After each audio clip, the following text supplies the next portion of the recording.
puisqu'on va écouter le président de la République s'adressant aux jeunes bâtisseurs. Le modèle au Bokomi lelo.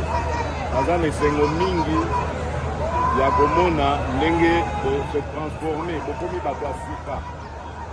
Donc, pour continuer, Boye, Mboka, Ezali Kotier, Labino Penza, Motema. Tokotonga Mboka, Oyo, Nabino Babatisseur. Peut défendre Mboka Nabiso, Nabino Babatisseur. Bino au moins, pour mon Mboko au Pasi.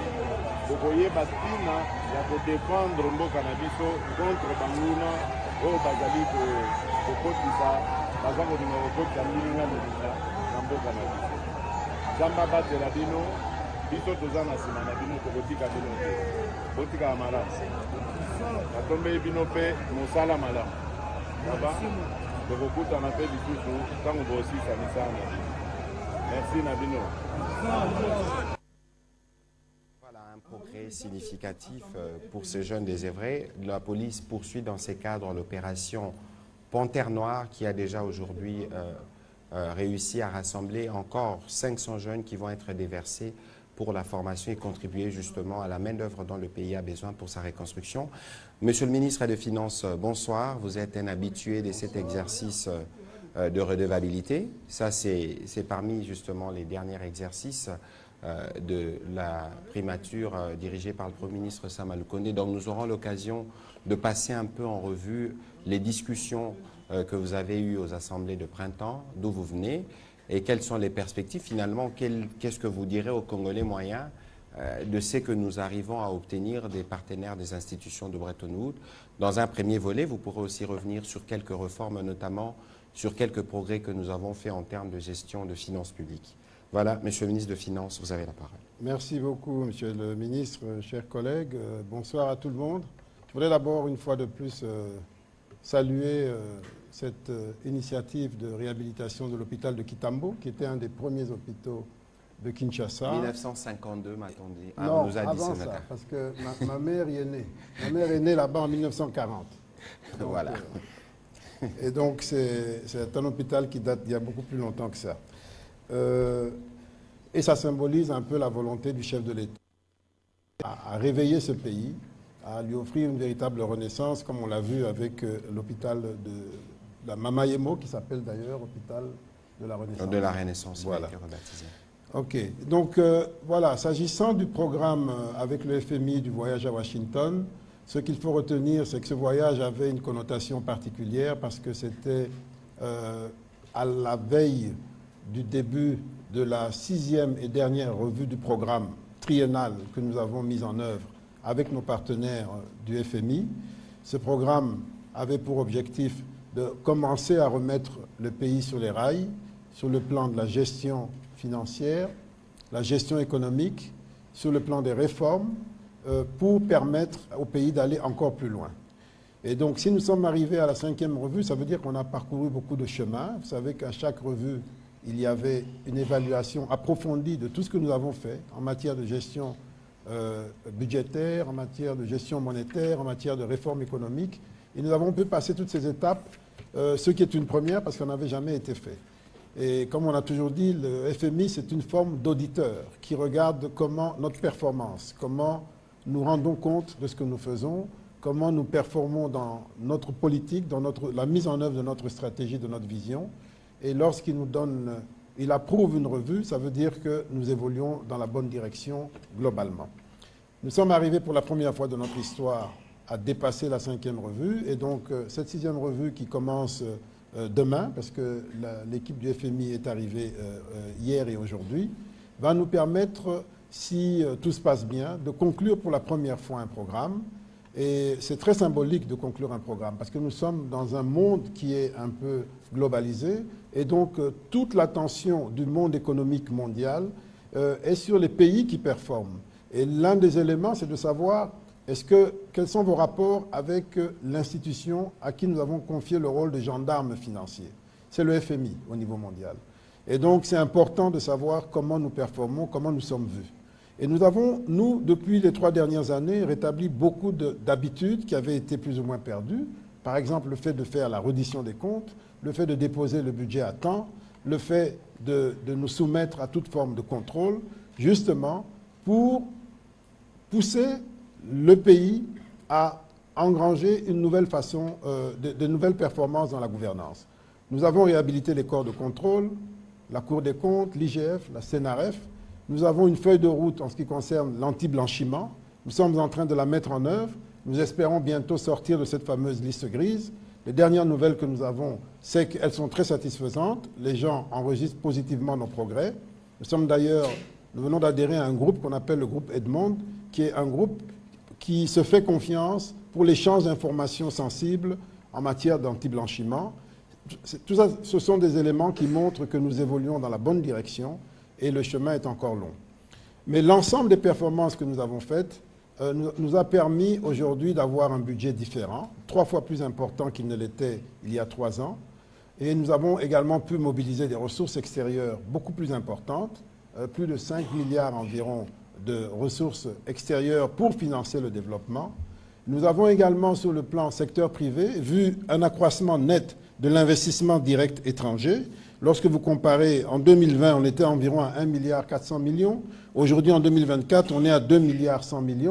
On était successivement à 1,4 milliard, 1,6 milliard et puis 2,1 milliard aujourd'hui, en 2 milliards projetés pour 2024.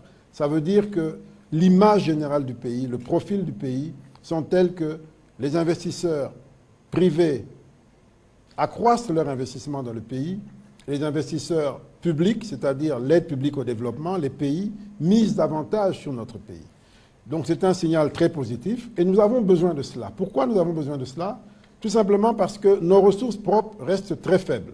Comme je l'ai souvent expliqué, même si on a multiplié par 3 le budget, quand vous ramenez ça par tête d'habitant, nous restons un des pays au budget le plus faible en Afrique. Et c'est ça le défi que nous avons. Donc nous devons accroître notre budget, notre mobilisation interne, accroître le PIB, c'est-à-dire la richesse nationale, mais aussi accroître notre capacité à mobiliser des financements extérieurs, qu'il s'agisse des financements publics, ce qu'on appelle la dette, mais tout n'est pas dette parce qu'il y a aussi des dons, ou bien qu'il s'agisse des investissements privés. Et par rapport à tous ces éléments, nous avons fait des bons significatifs pendant ces 3 dernières années qui nous permettent d'envisager l'avenir avec plus de sérénité.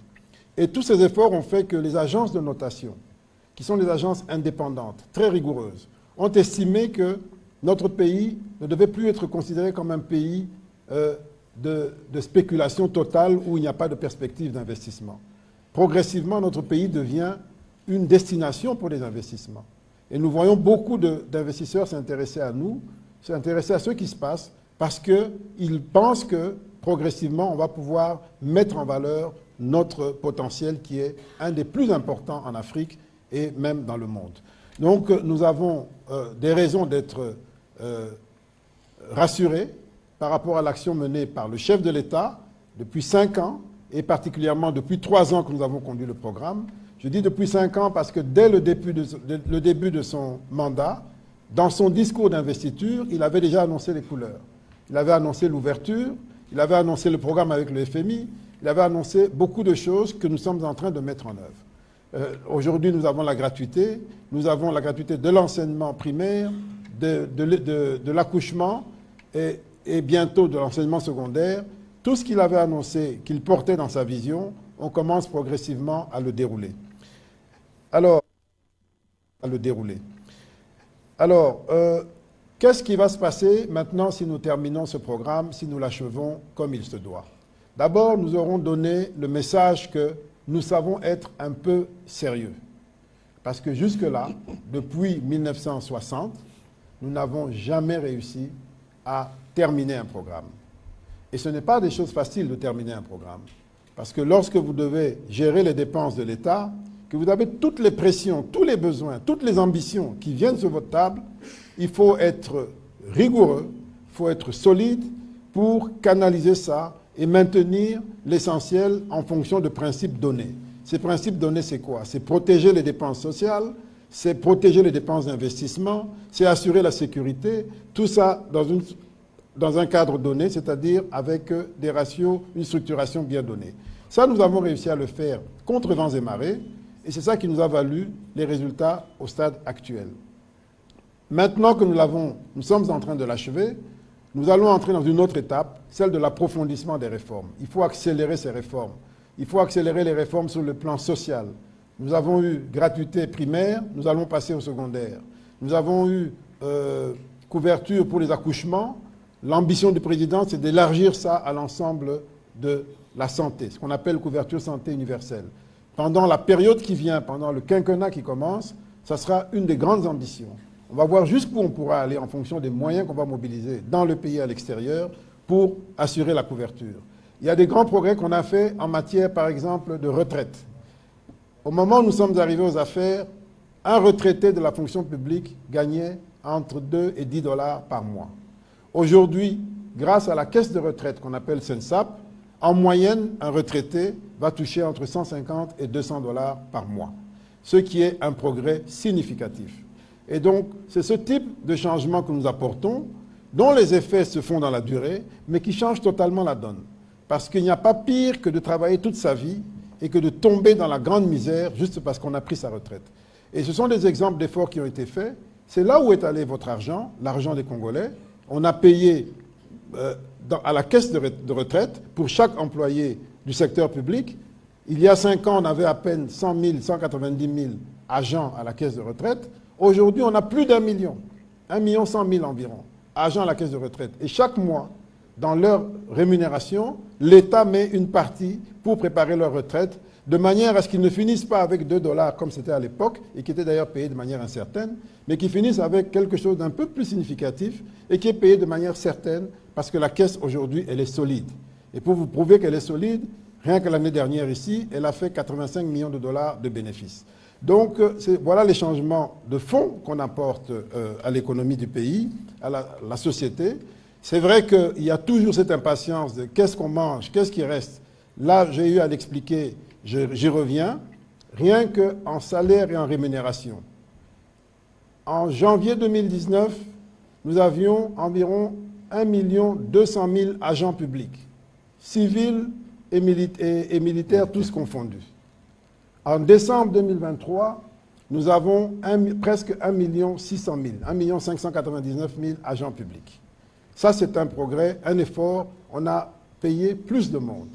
En termes d'enveloppe salariale, en janvier 2019, on payait environ 240 milliards par mois. Aujourd'hui, on est à 840 milliards par mois. Voilà, ça veut dire qu'on paye plus et on paye plus de monde. Et quand vous ramenez ça par tête, en moyenne, l'accroissement nominal, c'est-à-dire en francs congolais, est de l'ordre de 65%, et l'accroissement réel, ou en dollars américains, est de l'ordre de 53%. Ça veut dire qu'on paye plus de monde et ils gagnent plus d'argent. Mais tout ça, ça a un poids. Ça a un poids considérable. C'est pour ça qu'il faut bien gérer ça. Sinon, il peut arriver, lorsqu'on a d'autres types de contraintes, qu'on ait, comme on a eu de temps en temps, des retards dans la paye, mais ces retards sont toujours rattrapés. On n'a pas fini, quand on finit l'année, généralement, il n'y a pas d'arriéré de salaire significatif. On les rattrape, mais il peut arriver qu'il y ait des retards quand la trésorerie ne suit pas. Et donc, tous ces efforts qui sont faits, c'est pour les Congolais. Ça touche les Congolais. S'agissant de la rémunération, l'effort que nous devons faire maintenant, c'est de regarder salaire et primes, comment on fait pour que ce soit plus égalitaire et qu'il y ait plus de salaire et moins de primes. Parce que c'est le salaire qui détermine la retraite à la fin de la vie active. Et donc, il faut mettre plus d'argent dans les salaires et un peu moins dans les primes. Et même ce qu'on met dans les primes, que ce soit plus égalitaire. Parce qu'on a constaté qu'aujourd'hui, c'est une catégorie minoritaire qui touche les meilleures primes et la grande majorité des salariés ne touchent pas de primes. Donc voilà le type d'effort que nous faisons. Voilà comment on essaie de faire des retombées. Ça, c'est par rapport aux dépenses sociales. Globalement également, lorsque nous avons commencé le quinquennat, les dépenses qu'on appelle fonctionnement, c'est-à-dire salaire et puis le petit fonctionnement, représentaient 92% de nos recettes. Aujourd'hui, ça ne représente que 63% des recettes. Ça veut dire qu'on a laissé un espace pour investir plus. Au début du quinquennat, on était à 1% d'investissement sur toutes les recettes. On est passé à 4%. Aujourd'hui, on est à 10, 11%, 15% quand on prend en compte les recettes extérieures, c'est-à-dire l'aide des partenaires. Voilà les efforts qui sont faits. Et si on ne le fait pas, on peut tout donner en salaire. C'est faisable. Mais ça veut dire qu'on sacrifie l'avenir. Ça veut dire que très vite, on n'aura plus de routes, etc. Ça veut dire que très vite, on n'aura plus de routes, etc., etc. Il vaut mieux répartir bien les choses, faire comprendre aux gens l'effort qu'on fait sur les salaires, faire comprendre aux gens l'effort qu'on fait sur l'investissement. Et aussi bien sur les salaires que sur l'investissement, il faut qu'on soit très rigoureux sur la qualité de la dépense pour être sûr qu'on paye bien les gens qu'on doit payer et que l'investissement est bien utilisé et qu'il y a le moins de gaspillage possible. Donc voilà en gros quelques efforts. Et dernier point, appui extérieur. J'ai dit près de 5 milliards de dollars supplémentaires. C'est pour la première fois dans l'histoire de ce pays que nous avons assez d'argent pour envisager de construire des grandes infrastructures, comme les routes par exemple, qui vont nous permettre de relier certaines même sont des dons qui sont aujourd'hui en train d'être mis en œuvre. D'ici 2 ans, 3 ans, nous irons tous en Volkswagen ou en Ketch. Nous pourrons traverser le pays et aller à Bukavu sans difficulté. Voilà le type de changement qu'on apporte. Et si on arrive à le faire, imaginez-vous, si on peut aller en Ketch de banane à Bukavu, ça veut dire que ceux de Bukavu deviendront beaucoup plus riches parce qu'ils vendront leurs produits à Kananga, Mbujimai, à Kikwit.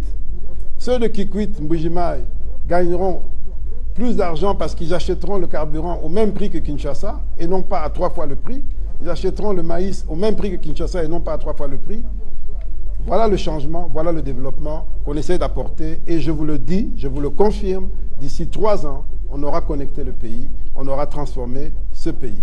Voilà le type d'efforts qui ont été faits et c'est ça le développement. On a fait d'autres investissements dans l'énergie, dans l'eau. Vous savez que le président a inauguré l'Embaïmou, il a inauguré Ozone.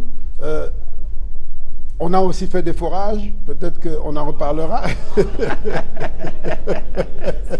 Bref, on a fait beaucoup d'investissements pour s'assurer que les Congolais puissent avoir accès à l'eau parce que c'est une denrée essentielle. Ce sont des biens de base pour la survie.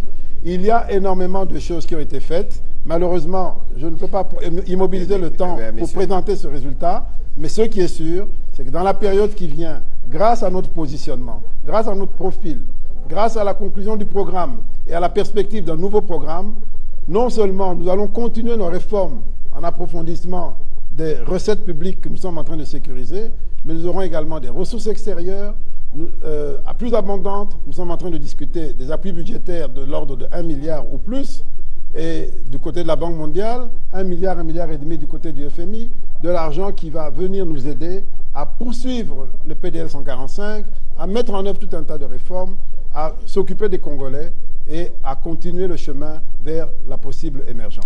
Alors, Monsieur le Ministre, avant qu'on ne rouvre la partie des questions, il y a un élément que vous n'avez peut-être pas mentionné, mais qui avait une incidence claire sur nos finances publiques, c'est les conséquences de la guerre dans l'Est. Et l'année qui se termine était une année qui a été une année électorale, et nous savons tous ce que cela représente. Comment vous avez pu, dans un contexte si difficile, concilier tous ces éléments pour nous permettre aujourd'hui de commencer la 6e revue? Très bonne question, Monsieur le Ministre. Justement, à l'époque où 92% de nos ressources propres allaient au fonctionnement, dépenses courantes, on ne réservait que 3% à l'investissement au maximum, et puis 1% ou à peu près aux dépenses du type dépenses sécuritaires. Aujourd'hui, en 2023, nous réservons au moins donc 10%. En 2023, on a 10% pour les dépenses d'investissement, on a 22% pour les dépenses exceptionnelles sécuritaires, essentiellement. C'est beaucoup, mais c'est parce que la guerre progresse et nous devons nous équiper. Nous avons en face de nous un adversaire qui est équipé et qui est même aidé. Vous savez qu'il reçoit des aides à gauche et à droite. Et nous devons, nous, avec nos moyens propres, faire un effort. Et nous avons aujourd'hui 22% de nos ressources qui vont là-bas. C'est aussi en partie à cause de ça que parfois nous avons des difficultés de trésorerie. Notamment pour le premier trimestre ici, où nous sommes montés à 27%. Rien que le premier trimestre de 2024, 27% des recettes sont allées dans les dépenses exceptionnelles à caractère sécuritaire. 27%. Et donc, c'est ça qui nous perturbe un peu parce que ça a tendance à augmenter. Et c'est ça qui nous perturbe, mais on n'a pas d'autre choix. On doit assurer la sécurité du pays. Il n'y a pas d'État sans territoire. et donc nous avons l'obligation de le faire et le chef de l'État est totalement engagé là-dedans. Voilà, merci beaucoup Monsieur le Ministre. On va commencer cette série de questions avec Monsieur Eric Izami et puis ce sera Monsieur Bomboka. S'il vous plaît, une question, comme ça nous ferons une économie du temps. Même si je sais que ce n'est pas évident quand on a le ministre des Finances en face. C'est vraiment pas évident, Monsieur le Ministre. Merci de la parole. Tout de suite, je commence par féliciter les efforts du gouvernement par rapport à tout ce que vous avez pu faire pour l'État. Mais je voudrais être moi aussi optimiste comme vous, parce que nous sommes Congolais d'abord, avant d'être journaliste. Je voudrais quitter Banana pour aller à Bukavu. Je veux vraiment être optimiste. Mais moi qui suis ici, je ne sais pas aller voir ma maman qui est ici à Barumbu, alors que je suis à Gombe, la voisine c'est Barumbu. Mais je ne sais pas m'y rendre parce que Kabina n'est pas praticable, Kabombar, etc., etc. C'est lui qui a été fidèle dans de petites choses pour aller être dans de grandes choses. Il y a un bus qui s'est encastré sur Kassai. J'ai étudié au collège Jelika, je pouvais faire le pied de Kassai jusqu'au niveau du boulevard. Aujourd'hui, c'est impossible de le faire. Mais bon, nous vous encourageons pour les efforts pour qu'on puisse avancer. Mais monsieur le ministre, tout celui qui vous rencontre aujourd'hui, j'ai commencé par féliciter tout ce qui est fait comme effort, hein, évoquera la question de ce que nous entendons et enregistrons comme son de cloche. Il y a un de nos confrères qui vous accuse aujourd'hui d'avoir surfacturé le montant qui devrait revenir à la concrétisation de projets liés au forage et puis au lampadaire. Je voudrais, moi, puisqu'il n'y a pas encore ce que l'on appelle par les amis de droit l'autorité de la chose jugée, je ne voudrais pas vous clouer au pilori. Mais je voudrais vous donner la parole que vous puissiez vous expliquer aux Congolais. Mais est-ce que vous permettez qu'on termine d'abord sur ce pourquoi je suis venu, à titre principal, c'est-à-dire notre perspective économique, les retombées du programme économique, les retombées du programme, la dernière revue, et ensuite, si on a le temps, je répondrai volontiers à votre question parce que j'avais promis de répondre aux Congolais sur cette question. Voilà. Sans problème. Voilà, on va prendre alors la question de Patrick Bomboka.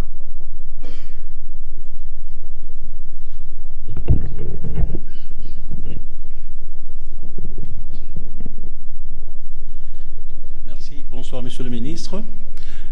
Vous venez de l'évoquer, une équipe FMI est dans nos murs, justement pour poursuivre les discussions autour de la 6e revue. Merci.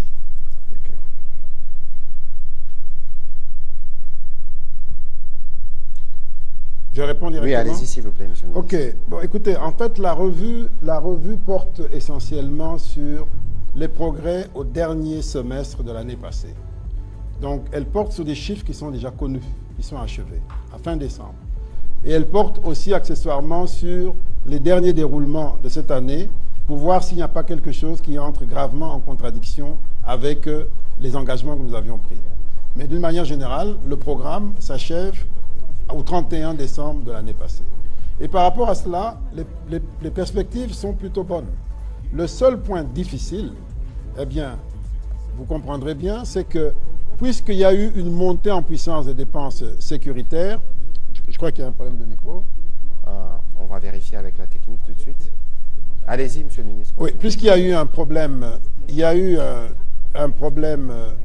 une montée en puissance des dépenses sécuritaires, eh bien, il aurait fallu que cela se traduise par un effort de limitation des dépenses dans d'autres secteurs. C'est normal. Quand on est en situation de guerre, on serre la ceinture. Quand on est dans une situation particulière, on doit serrer la ceinture. Et ça n'a pas été suffisamment reflété au dernier trimestre, au dernier semestre, pour deux raisons.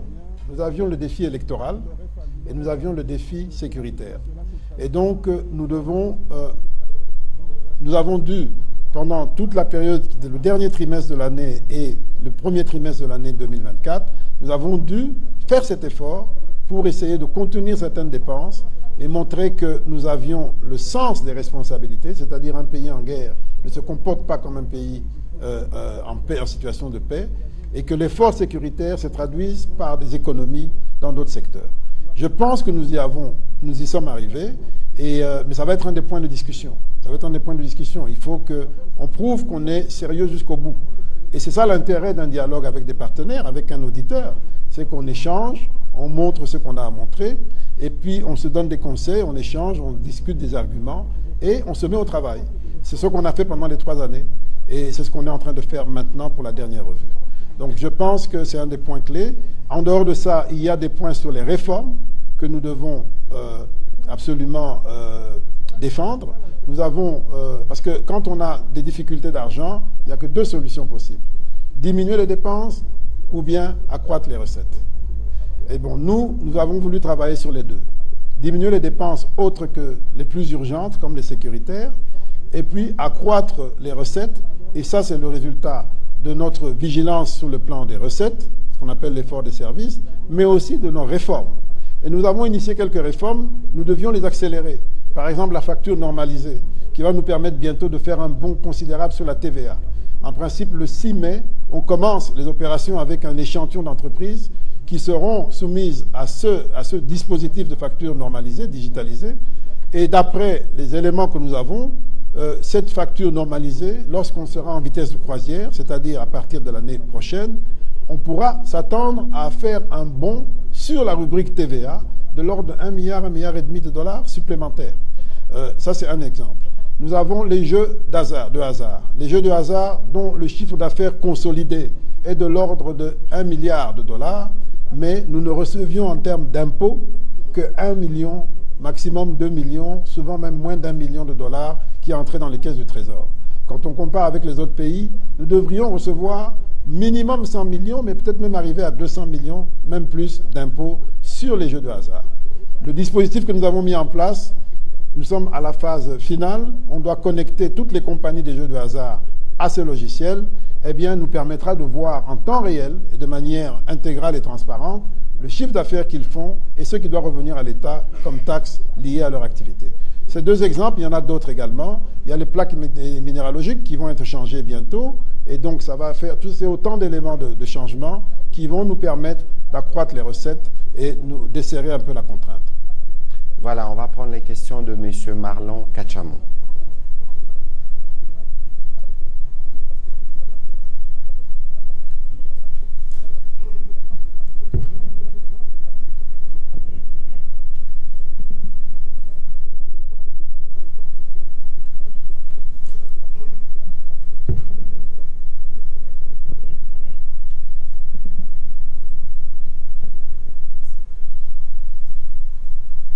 Monsieur le ministre, vous avez rappelé avec fierté toutes les prouesses réalisées par la République démocratique du Congo, prouesses approuvées par les FMI.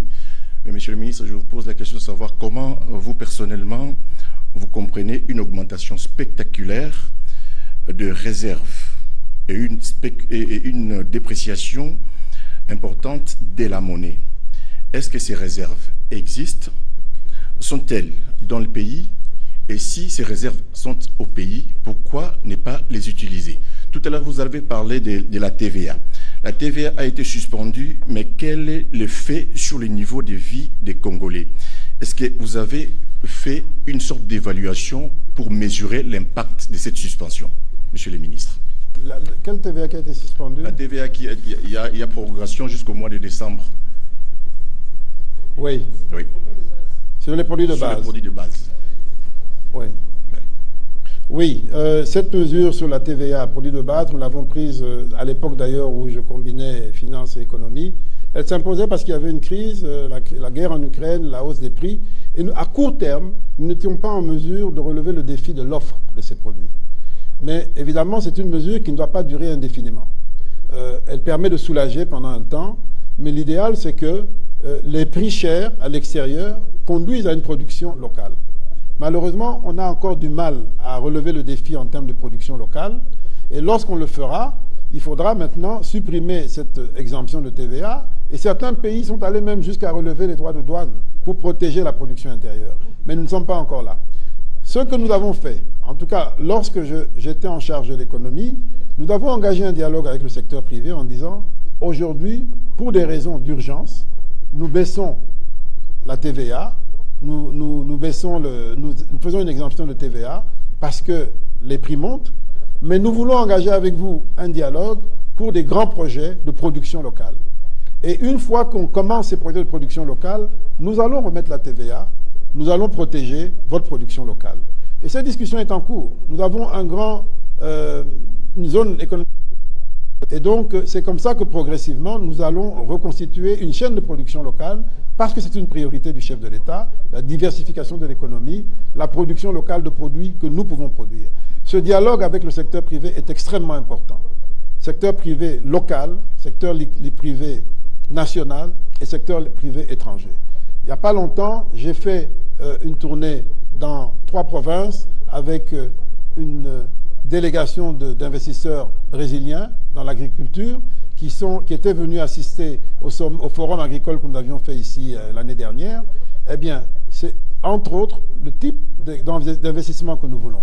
Des investissements d'envergure qui viennent et qui changent la donne en un temps relativement court et qui traînent avec eux les producteurs locaux parce qu'ils amènent des semences et des pratiques agricoles les plus développées possibles.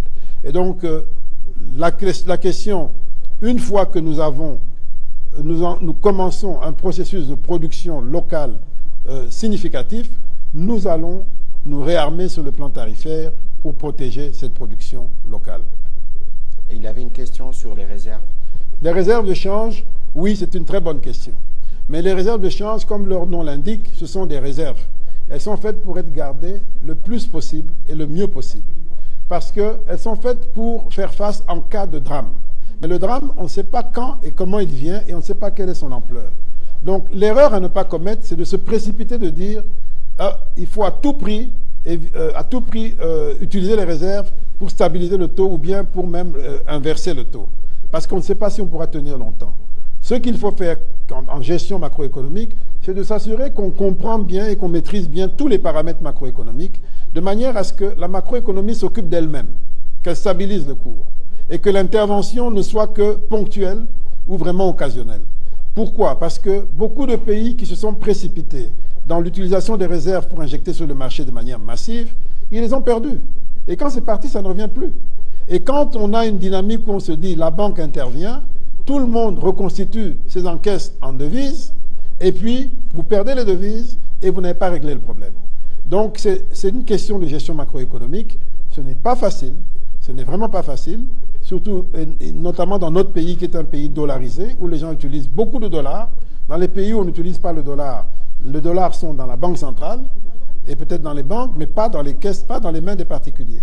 Chez nous, c'est un peu différent, donc c'est une question sensible. Tout réside dans la politique d'intervention sur le marché, qui est une politique de la Banque centrale dans son indépendance.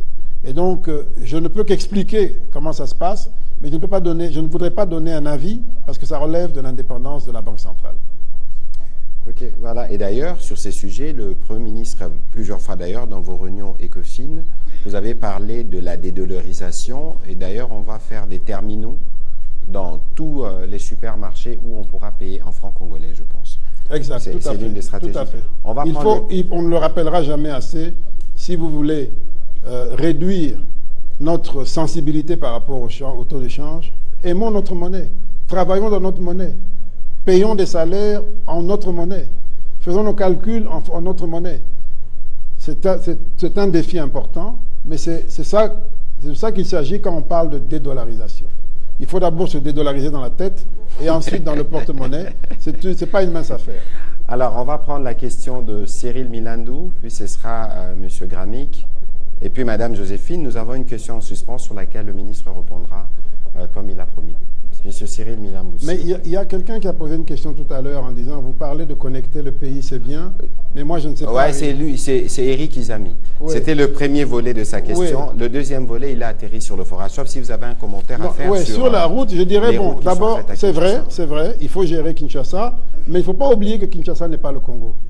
Et si nous voulons avoir plus de moyens pour nous occuper de Kinshasa, faisons à l'intérieur du pays ce qu'il faut pour que le pays rapporte plus d'argent au budget. Et donc, une route qui connecte l'Est à l'Ouest, qui connecte le Nord au Sud, aura un impact incroyable sur le PIB, un impact incroyable sur la mobilisation de l'impôt, et ça nous donnera plus de moyens pour mieux nous occuper de Kinshasa. Mais bon, il faut s'assurer que... C'est Cyril Milandou, je n'ai pas demandé la parole, mais on me l'a... Ah, ok, d'accord. Monsieur le ministre, moi j'aimerais vous poser une question. Il y a beaucoup de gens qui se plaignent pour les paiements au niveau du ministère des Finances.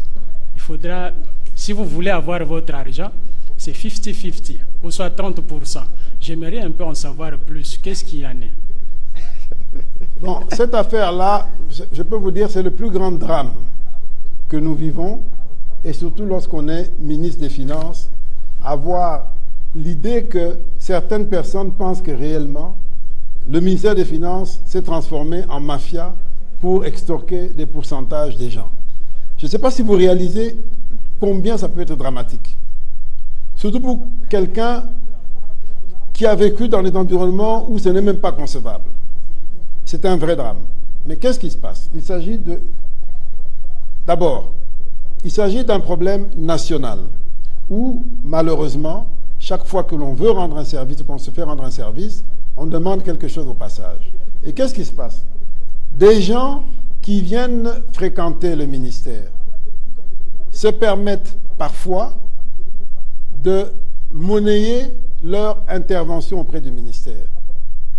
Mais je vous dis que moi, chaque fois que j'ai le moindre indice qu'on fait monnayer, soit je ne fais pas le paiement qui m'est demandé, soit je confronte la personne au bénéficiaire justement pour mettre fin à cela.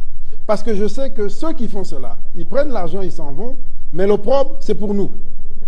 Parce que souvent, d'ailleurs, ils le font au nom du ministère. Et il y en a même qui le font sans qualité ni droit.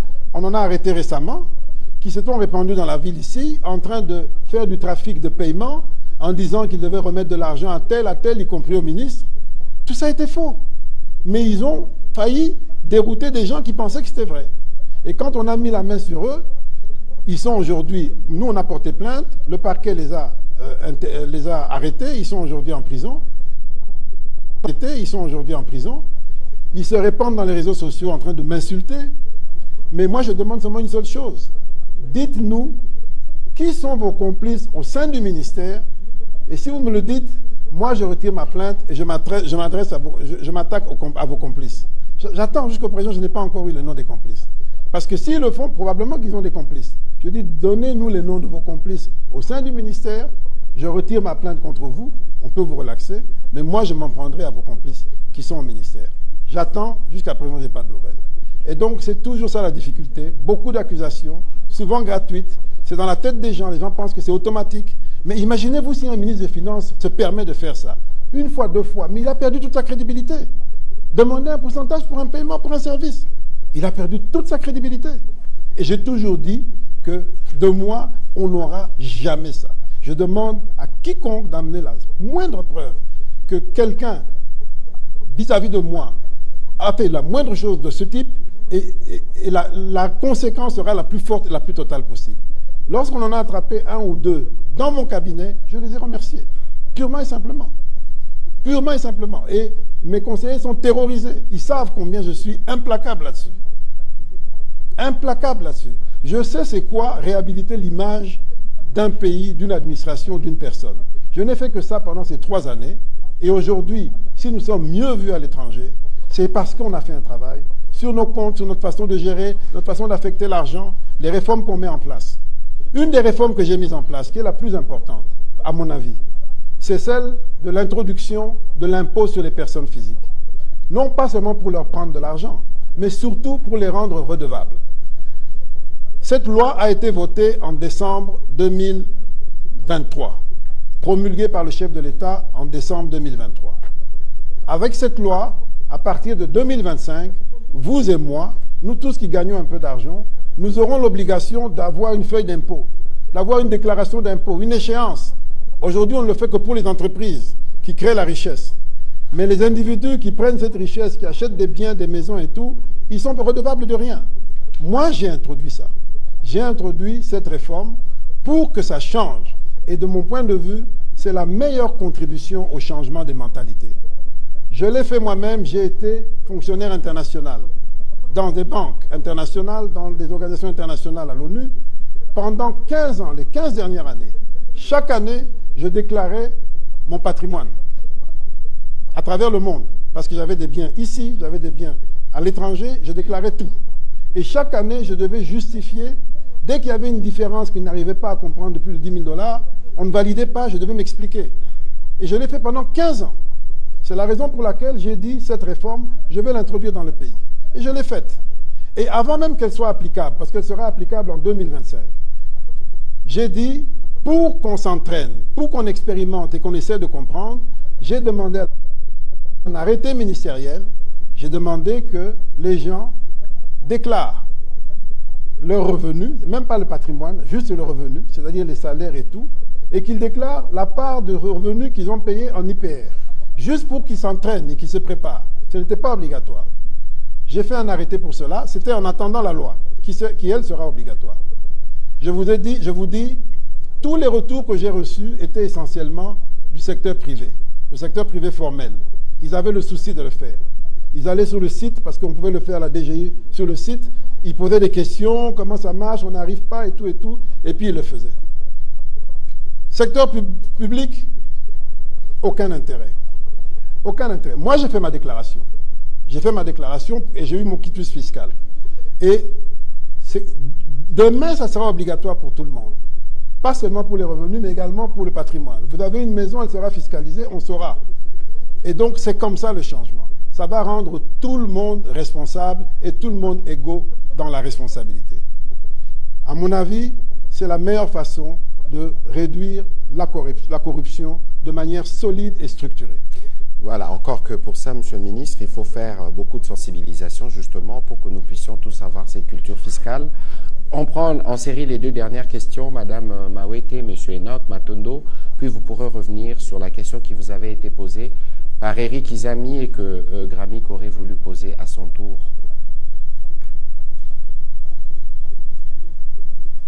Nous devons gérer le temps, malheureusement. Ce sera au prochain exercice. Ce sera au prochain exercice. Monsieur le ministre, vous avez évoqué la question liée aux réserves. La semaine dernière, les agents qui travaillent au chantier du centre financier ont revendiqué concernant les paiements de leur salaire qui n'est pas toujours passé. Je ne sais pas si le fait que vous êtes en train de dire que ce n'est pas une urgence en ce moment pour un immeuble qui a été inauguré l'an dernier, à quel moment, où est-ce qu'il y a exactement un problème lié à leur salaire alors que normalement ça devait suivre. Puis la deuxième préoccupation est liée à l'instruction académique 025. Le ministre des tutelles liées à l'enseignement supérieur et universitaire a fixé les paiements des frais académiques en dollars. Vous venez de parler de la dédollarisation au niveau du paiement et même du système éducatif et tout ce qui va avec. Mais comment cette question est passée? Je me dis que si c'est passé par un ministre, c'est passé par le Conseil des ministres. Donc vous êtes au courant que le paiement des frais académiques dans les institutions publiques sont faits actuellement en dollars. Pour finir, Monsieur le ministre, je ne peux pas... Oui, je finalise, monsieur. Je ne peux pas finir sans évoquer cette question liée au point d'eau. Qui a signé, qui a négocié les coûts des constructions des points d'eau dits forages? Puisque dernièrement, j'ai vu un communiqué qui débloquait les paiements adressés au ministère du développement rural. Alors je me dis, si vous êtes au courant, qui a négocié les coûts de ces points d'eau? Merci. Bon, on va y revenir. Voilà, Monsieur Enoch Matondo, allez-y s'il vous plaît. Je prends les deux questions. Oui, vous prenez en série parce que nous sommes en train de terminer. Et Monsieur Pichu Moulumba alors. C'est Enoch Matondo. La première préoccupation, je veux juste savoir par rapport à cette revue, est-ce que vous pouvez dire à la population qui sera bénéficiaire de ce bienfait, qu'est-ce qui sera fait dans quelle période? Parce que vous avez parlé de 5 ans. Est-ce qu'on peut avoir le chronogramme? C'est-à-dire tel dossier sera fait dans telle période pour que la population qui est bénéficiaire puisse suivre ce qui sera fait, ce qui ne sera pas fait. La deuxième préoccupation, vous m'excuserez, je vais profiter de votre présence. Je suis chargé de communication adjoint de la Fédération de basketball du Congo. Qu'est-ce qui se passe avec le sport et le ministère des Finances? Parce qu'en dehors du football, les autres disciplines peinent. Nous avons la chance d'organiser une des fenêtres des éliminatoires de la Coupe d'Afrique des Nations de basketball. Donc la FIBA Afrique a donné l'occasion à la RDC à travers ses infrastructures d'organiser une des fenêtres, ça sera au mois de juin, en principe, la période, même au mois d'avril. Le président de la fédération, il y a 3 semaines, m'a dit, je ne sais pas où mettre la tête. Au ministère des Sports, on me renvoie au ministère des Finances. Au ministère des Finances, on me dit qu'il n'y a rien. Or, c'est une chance. L'organisation d'une fenêtre, c'est vraiment une occasion de faire connaître aussi nos infrastructures. Voilà, Monsieur le ministre, enregistrez celle-là. Merci bien. Vous y répondrez. Alors, je vais répondre. Bon, d'abord sur la question des salaires centre financier, c'est une entreprise privée qui gère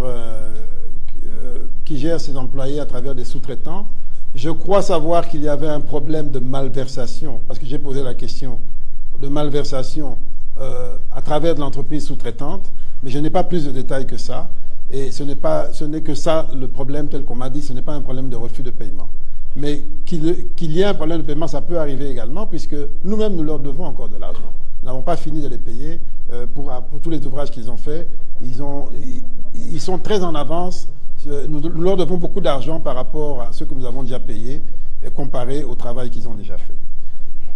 Alors, les frais académiques, vous avez raison, c'est une erreur. D'ailleurs, c'est quelque chose qui a déjà été mentionné en Conseil des ministres. Même ça doit être payé en francs. Mais c'est ce qu'on dit, il faut d'abord se dédollariser dans la tête. Et c'est pas facile, mais il faut qu'on y arrive. Et donc, vous avez raison de poser le problème. J'espère que les concernés ont suivi et veilleront à ce que ce soit corrigé. Pour ce qui est du sport et du football, le ministère des Finances, d'abord, c'est un peu tout ça qu'on veut mettre en ordre, c'est-à-dire la gestion budgétaire et financière. Nous avons un gros problème, c'est que notre budget, aujourd'hui, n'est pas représentatif des réalités. Et le ministère des Sports en particulier, souvent, dès le mois de mars, il a déjà consommé tous ses crédits. Et donc, c'est ça la difficulté. Et donc, quand il continue des compétitions, on est obligé de faire face. C'est de l'argent qui n'est pas disponible budgétairement parlant. Mais politiquement, sociopolitiquement parlant, on ne peut pas ne pas y faire face. Et on le fait, mais alors à ce moment-là, il arrive qu'on soit obligé de privilégier certaines disciplines au détriment d'autres. C'est dommage, mais c'est la réalité. Ce dont nous parlons aujourd'hui au gouvernement de plus en plus, c'est la question de la crédibilité budgétaire, du réalisme budgétaire. Et ça veut dire que soit on a des ambitions trop grosses par rapport à nos moyens, soit encore on dépense trop mal, on dépense mal. Mais en tout cas, on doit avoir plus de ressources si on veut faire plus de choses. Certains pays, comme le Bénin notamment, ont réussi à trouver des alternatives. Par exemple, pour le football, ils ont mis en place des dispositifs légaux qui font que les entreprises prennent en charge des clubs de foot et ils ont des avantages fiscaux en retour. Et ça aide d'ailleurs à professionnaliser le football. Le Bénin, plus tard, a des chances de devenir une grande nation de football parce qu'ils ont professionnalisé leur football par ce biais-là. Nous espérons que ça va arriver chez nous aussi. Vous êtes au courant, Mazembe a pu faire des performances parce qu'il y avait derrière Mazembe un homme d'affaires prospère qui avait les moyens. Aujourd'hui, Vita Club vient d'être pris en charge, racheté, si je peux dire, par un homme d'affaires prospère qui a les moyens, avec de l'ambition, qui lui-même déjà a un autre club, un club de foot en Turquie, un club de basket, etc., en première division. Donc, aujourd'hui, on espère faire entrer ce professionnalisme en utilisant les entreprises. Certainement qu'on va devoir ajuster notre législation pour que ces entreprises soient motivées pour accompagner le sport. Ça va donner un peu de répit à l'État. Donc il y a encore des réformes à faire, mais je comprends le souci. Malheureusement, la plus belle femme au monde ne peut donner que ce qu'elle a. Voilà, on va prendre rapidement Pichou Moulumba et M. Gramik. Ce seront les 2 dernières questions. Et puis nous reviendrons sur la question d'actualité. Merci beaucoup, M. le ministre. J'ai 2 petites préoccupations sur les revues. Quelles sont les réformes majeures, y compris structurelles, qui ont été mises en œuvre grâce au programme du gouvernement appuyé par les FMI? C'est la première préoccupation. Quelles sont les réformes majeures, y compris structurelles, qui ont été mises en œuvre grâce au programme du gouvernement appuyé par les FMI? Et puis l'autre préoccupation, c'est qu'à ces stades, les preuves sont palpables. La preuve, c'est la 6e revue qui va démarrer. Mais doit-on dire que tout est blanc? Sinon, quels sont les points faibles que les institutions de Bretton Woods soulèvent dans les cas de la coopération bilatérale avec la RDC? Bon, je commence par cette 2e question. Ce qui est faible, qui doit être amélioré, c'est notamment la gestion budgétaire. La gestion budgétaire et la gestion de la trésorerie. C'est la raison pour laquelle nous avons mis en place la Direction générale du Trésor, de la comptabilité publique et du Trésor, qui est une grande réforme, parce que cette Direction générale sera le cœur du ministère. Elle va révolutionner le travail des comptables publics qui vont devenir des gestionnaires, et elle va sécuriser davantage notre trésorerie et nos dépenses. Ça, c'est un élément important. On vient à peine de commencer, puisque la Direction générale est de création récente. Et donc, si on a un deuxième programme avec le FMI, on va approfondir, on va asseoir cette Direction générale dans son rôle, et vous allez voir combien ça va transformer notre façon de travailler. Deuxième élément de réforme que nous avons démarré, c'est que dans la gestion, dans les recettes publiques, on a introduit des logiciels. Il y a Logirad pour les recettes de la DGRAD. Il y a Isis Regis pour la trésorerie des recettes. Il y a maintenant un logiciel qui est en cours de mise en œuvre pour la gestion fiscale des impôts. Nous avons un data center qui est le plus grand du pays à l'heure actuelle. Il y en aura deux d'ailleurs. Il y en a un premier qui a été fait à Ngaliema, qui sera en fait le backup, et puis un autre qui sera au centre financier, et qui seront deux data centers, et puis un autre à l'intérieur du pays pour sécuriser les données. Et donc, nous aurons ce data center qui va faire que la digitalisation pourra monter en puissance. Nous avons, au moment où nous parlons, comme je l'ai dit tout à l'heure, la réforme sur les jeux d'argent, la réforme sur la TVA, nous avons la réforme même sur la fiscalité. Vous savez, les terminaux mobiles, les téléphones et tout ça. La plupart de ces terminaux ne payent pas l'impôt. Donc, quand ils payent une douane, c'est une douane au rabais. Nous allons, grâce au digital, pouvoir traquer les terminaux depuis leur source, leur origine, jusqu'à leur utilisation finale, pour qu'ils payent le droit de douane qu'il faut, et personne ne pourra y échapper parce que ce sera électronique. Et donc, ça va également booster les recettes et faire un meilleur suivi. Et nous avons, ça c'est quelques réformes en matière de recettes, bien entendu. En matière de dépenses, la chaîne de la dépense va continuer d'être améliorée, et ça c'est surtout durant le deuxième programme que ça va s'accélérer pour sécuriser la chaîne de la dépense.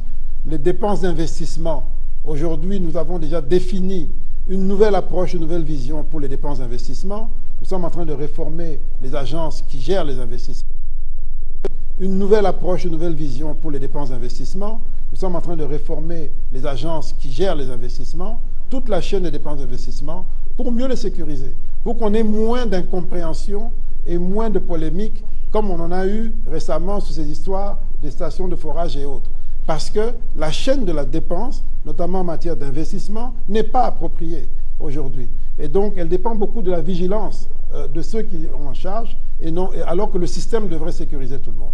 Donc, on a également en matière de marché public, on a introduit la digitalisation des marchés publics au ministère du Budget, autant de réformes qui ont été faites, qui ont vocation à durer. Sur le plan économique, sur le terrain économique, la grande réforme qui me vient en tête, parce que probablement que je vais en oublier d'autres, c'est celle qui concerne le financement des manques à gagner, disons la structure des prix des produits pétroliers. Nous avons d'abord nettoyé, nous avons totalement nettoyé, nous avons fait un audit qui nous permet de voir les failles, les faiblesses. Nous avons économisé près de 70 millions de dollars pendant que moi j'étais intérimaire à l'économie, justement en nettoyant tous les invisibles, toutes les fuites qu'il y avait sur la structure des prix. Ce n'est pas fini, le travail a continué après moi. Mais je parle des chiffres que j'ai en tête de mon époque. On a nettoyé cela. Ça nous a rapporté de l'argent au ministère, et cet argent que le ministère a eu, ça lui a permis d'acheter un bâtiment. Aujourd'hui, le secrétariat général de l'économie a un bâtiment, il n'en avait jamais eu depuis qu'il existe. Et donc, autant de choses que nous avons réformées, et même sur les produits pétroliers, la deuxième étape de la réforme, c'est sur la structure des prix. Nous avons écarté les miniers de la subvention. Les miniers n'ont plus droit à la subvention. Et donc, c'est autant de choses que nous faisons justement pour sécuriser les recettes publiques, pour apporter plus de transparence, et puis pour faire en sorte qu'au final, le prix du carburant n'augmente pas trop. C'est-à-dire que les éléments qui composent le prix du carburant soient mieux contrôlés. Il y a le taux de change, il y a les charges et tout ça. Et en faisant de bonnes économies, eh bien, c'est au profit du prix final du carburant. Voilà, on va prendre la dernière question. Comme ça, vous allez répondre à la question relayé par Madame Mawete. Allez-y, Monsieur Gramy, pour terminer. Bonsoir, Monsieur le ministre, porte-parole du gouvernement. Bonsoir, Monsieur le ministre des Finances. Moi, ce qui est vrai, ma question a été basée plus sur les projets de forage et des lampadaires. Malheureusement, vous venez là de dire que vous les considérez comme accessoires. Je ne sais pas pourquoi. Non. J'ai dit que je le renvoyais après parce que le principal objet de l'émission, c'était de la restitution après Washington et à l'entame de la 6e revue. Et vous pouvez y répondre maintenant. C'est plus ça qui intéresse la population, malheureusement. Bon, je pose ma première question. Vous aviez dit sur Top Congo, concernant le retard des paiements des salaires des fonctionnaires, que parmi les raisons, c'était également, pour les retards, c'était également l'accroissement, soit la croissance de la masse salariale, qui dépasserait 30% du budget actuellement. Et vous aviez dit que c'était dû à cause de la création des postes incontrôlés. Ma question est celle-ci. Qui crée ces postes incontrôlés et à quel niveau on a créé ces postes incontrôlés? Bon, ça, c'est une très bonne question. Ce n'est pas une question facile, parce que ça touche un point faible. Mais moi, j'aime être franc. Ça ne marche pas?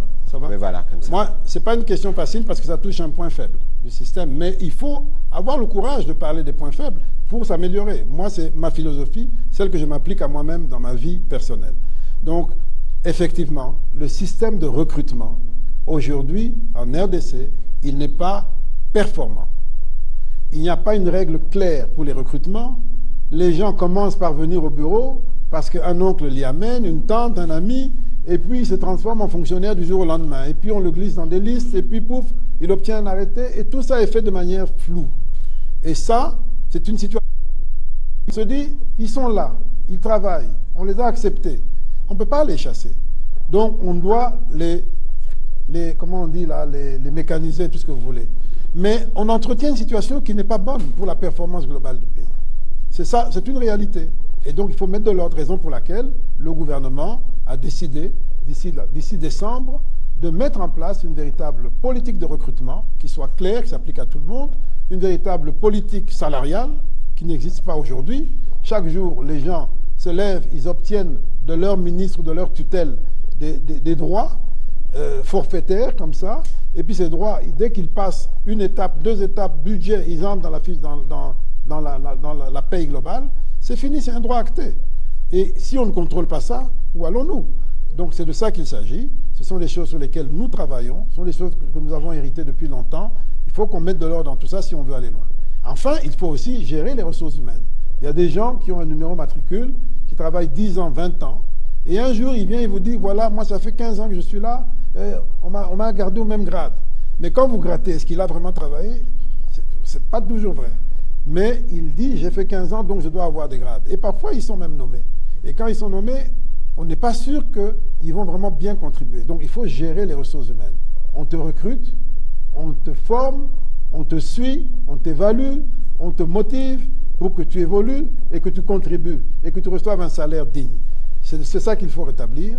Et ça, si on ne le fait pas, on aura toujours ces difficultés, les effectifs qui montent, insatisfaction, retard de paiement, salaire modique.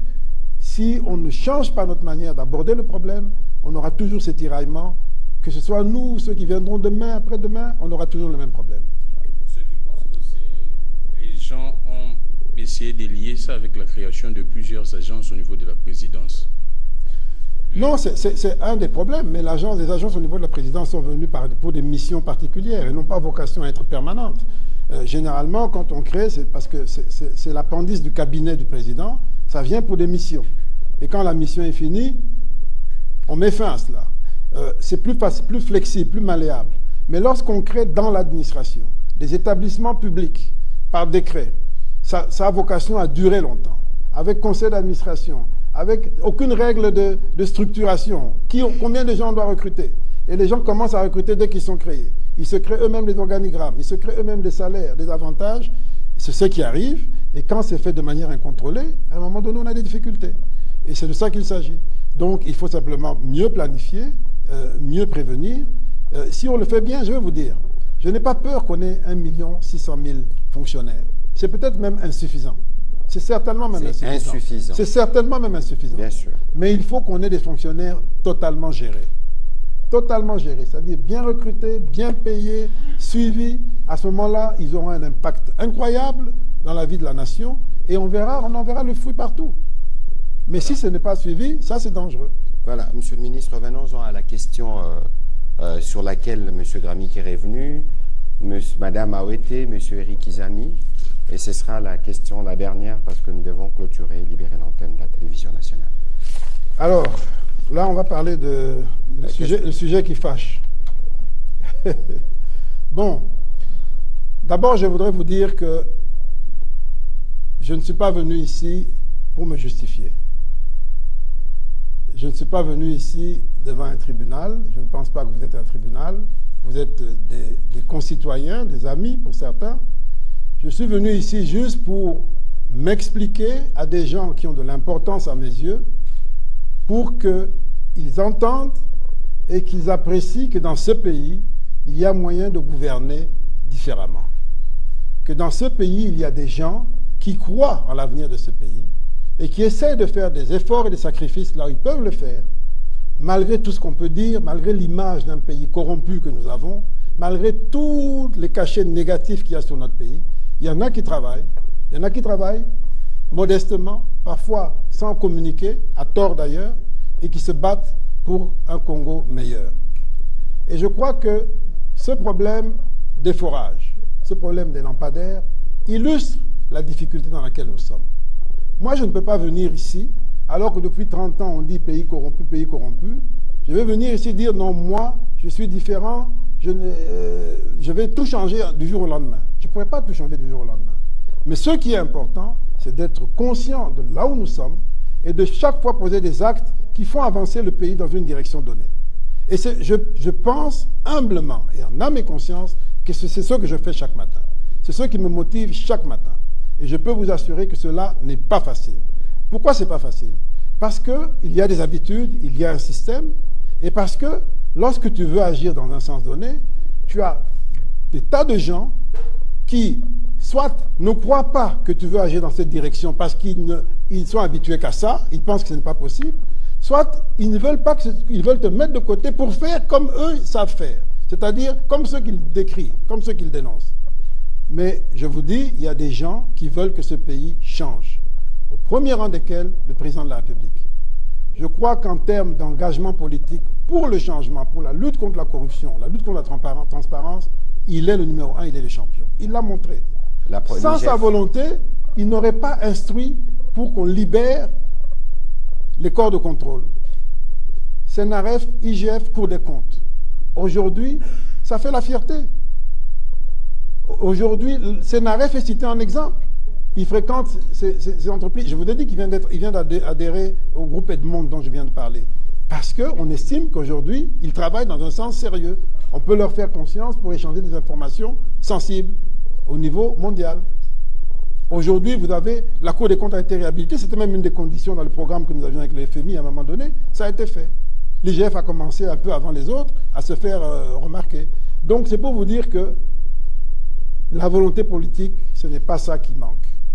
Maintenant, le chef de l'État à son niveau ne peut pas tout faire. C'est à nous, les Congolais, de faire. Chacun à son niveau. Et là, malheureusement, il y a un problème généralisé de manque de confiance. Généralisé. Et parfois, il y a de la mauvaise foi aussi. Mais moi, je peux vous raconter des tonnes d'exemples, comme celui des forages et tout ça, où dans mon travail quotidien, je me bats contre des systèmes installés. Mais je ne peux pas le proclamer parce que je vais paraître comme prétentieux, comme celui qui pense qu'il est plus honnête que tout le monde. Je ne le suis pas. J'ai mes faiblesses comme tout le monde. Mais je me bats réellement. Pour les forages. Et si je me suis trompé, j'accepte que vous me disiez que je me suis trompé. Nous recevons, quand nous venons aux affaires, nous recevons un dossier qui n'a pas commencé avec nous. D'ailleurs, on appelle ça forage à tort parce qu'il s'agit de stations d'adduction en eau et de distribution d'eau, quelque chose comme ça. Nous recevons un dossier qui a été signé, boutiqué, avant nous, sous le Premier ministre Ilunga Ilunkamba, par un ministre du Développement rural qui n'est pas l'actuel.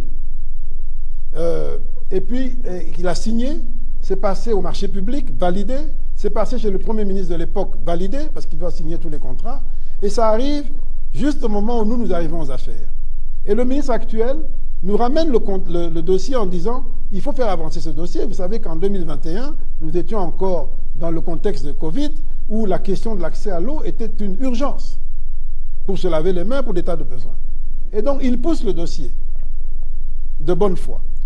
Il pousse le dossier et il amène le dossier chez moi pour que ce soit payé. Il fait la demande. Ce dossier est passé même en conseil des ministres, etc. Moi, je dis, je veux bien payer. Mais 400 000, parce que je fais vérifier par mes services. J'ai des ingénieurs dans mon équipe qui regardent. C'est une lecture rapide parce que ce n'est pas notre métier. Nous ne sommes pas sectoriels. Mais c'est quand même une lecture sur des questions techniques pour avoir un avis, avoir une opinion, un jugement, avant de payer. Ça, c'est le rôle du ministre des Finances. Il n'entre pas en profondeur dans la question technique, mais il donne un avis, il donne un jugement, une appréciation. Et mes services me disent, ça fait environ 400 000 $ par station, ça paraît élevé comme coût. C'est difficile d'accepter ça.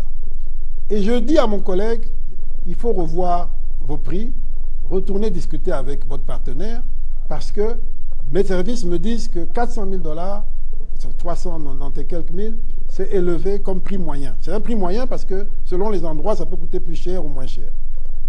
Et je lui renvoie donc qu'il revoie sa copie.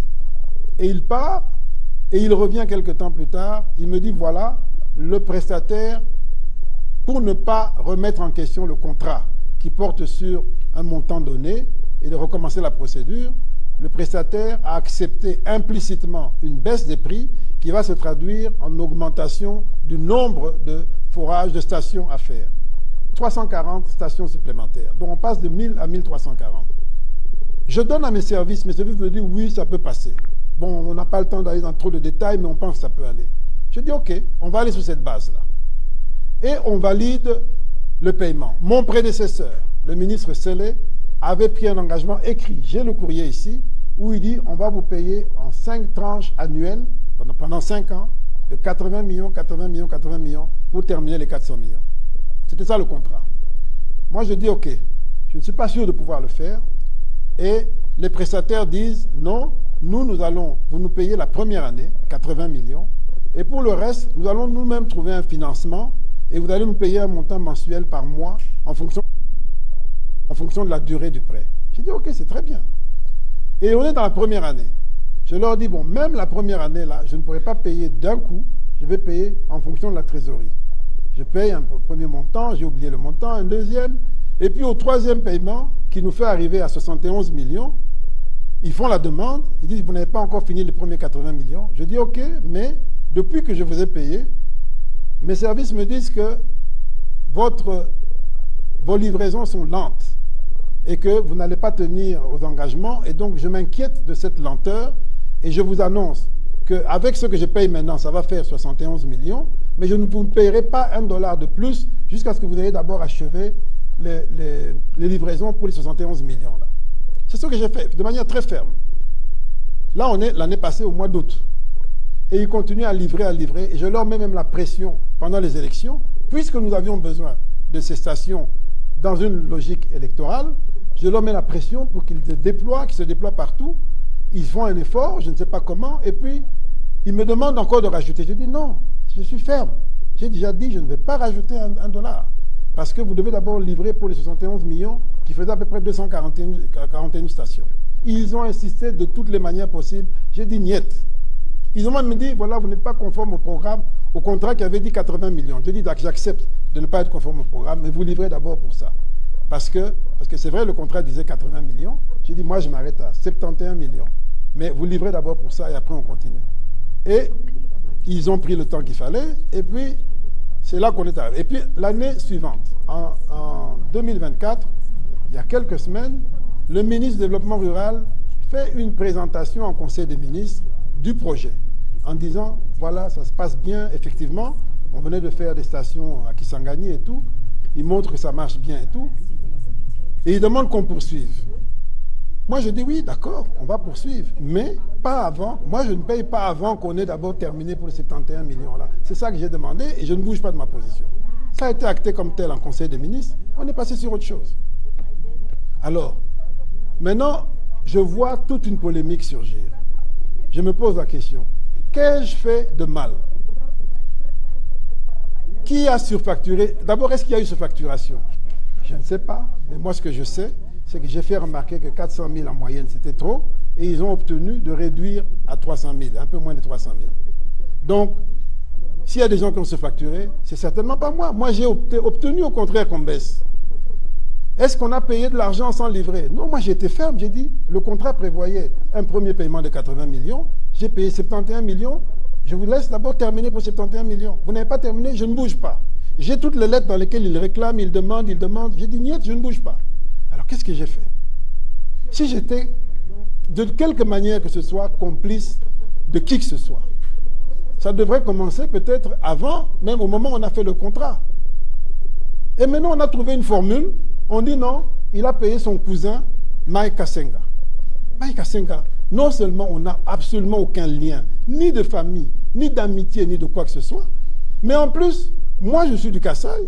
Jusque-là, il n'y a pas longtemps, il y a quelques semaines ici, j'étais convaincu qu'il était du Maniema. Pourquoi? Parce que la première fois que je l'ai rencontré, c'était quand j'étais conseiller au du Maniema, et c'est lui qui défendait ces dossiers. Et donc pour moi, dans ma tête, c'était quelqu'un de Maniema. Et maintenant, j'apprends subitement dans les réseaux sociaux que c'est mon cousin. Je dis, mais... que c'est mon cousin.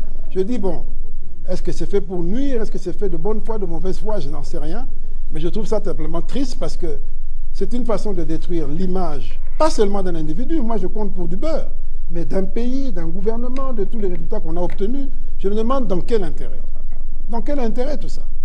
Alors, donc voilà la réalité.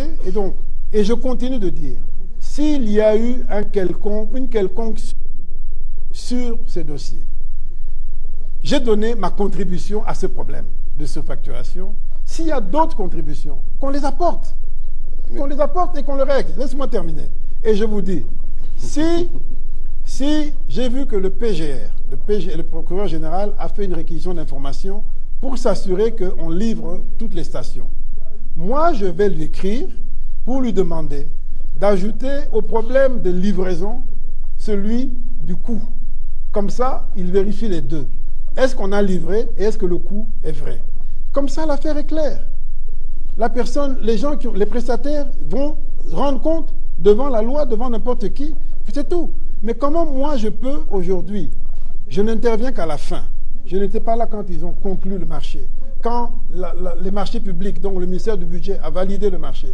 Quand le Premier ministre a validé le marché. Quand le Conseil des ministres a revalidé le marché. Je n'étais pas là. J'interviens à la fin pour payer. Et maintenant, tous les mots d'Israël, on veut les mettre sur ma tête. Je ne sais pas par quelle magie. Et voilà. On m'invente en plus un cousin qui n'est pas... Monsieur le ministre Nicolas Kazadi, merci. Tu permets qu'il y a l'autre, celui des lampadaires.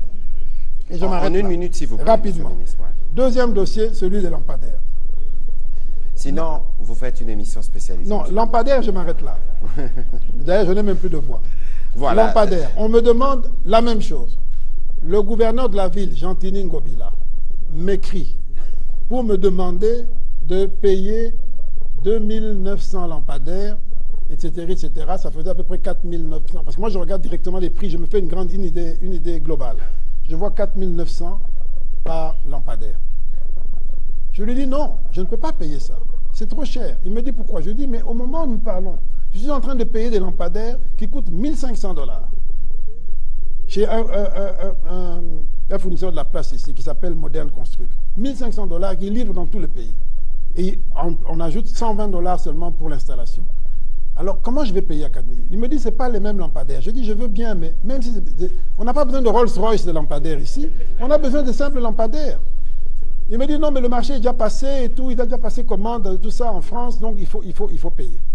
Et il fait son lobbying en disant que c'est pour lutter contre les koulouna, etc., et tout, et tout.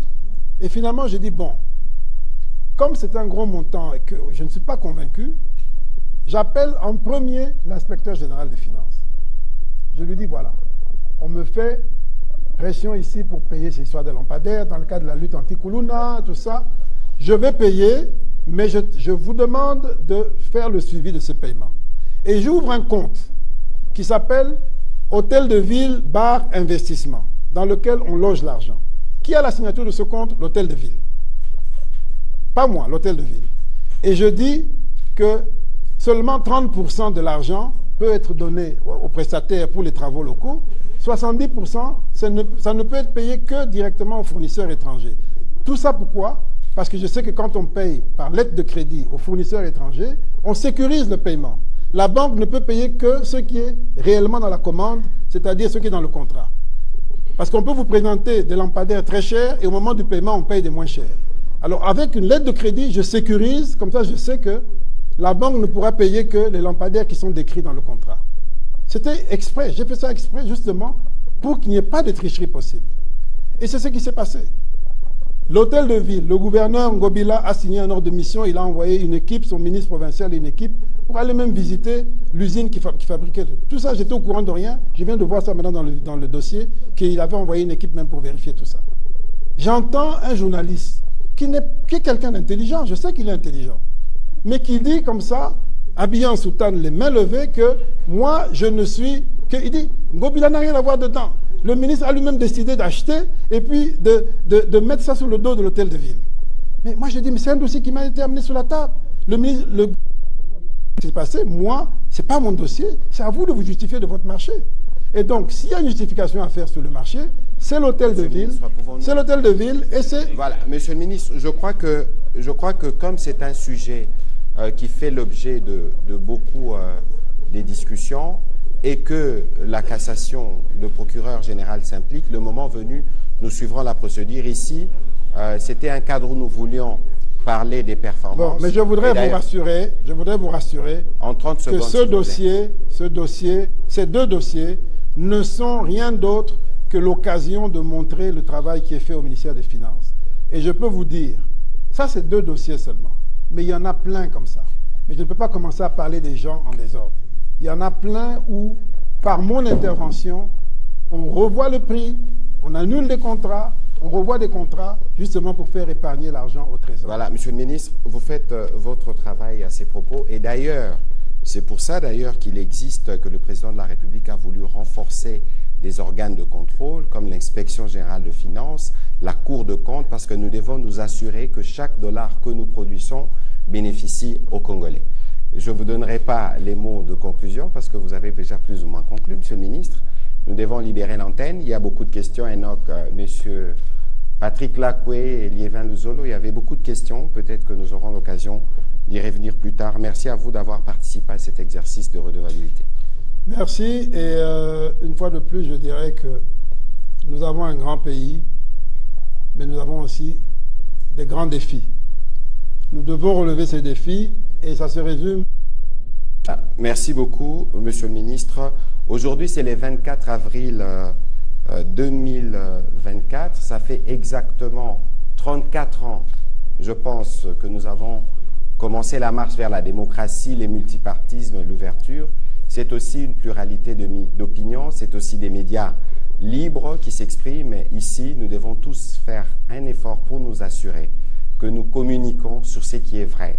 C'est parce que ce n'est que par la vérité que nous allons aider le peuple à mieux faire ses choix et à comprendre la démarche des dirigeants. C'est pour ça justement que nous faisons cette redevabilité, pour nous assurer que vous êtes dans la même dynamique que nous les dirigeants, avec l'esprit du changement de narratif porté par le président de la République. Merci de votre attention, à une prochaine occasion. Merci.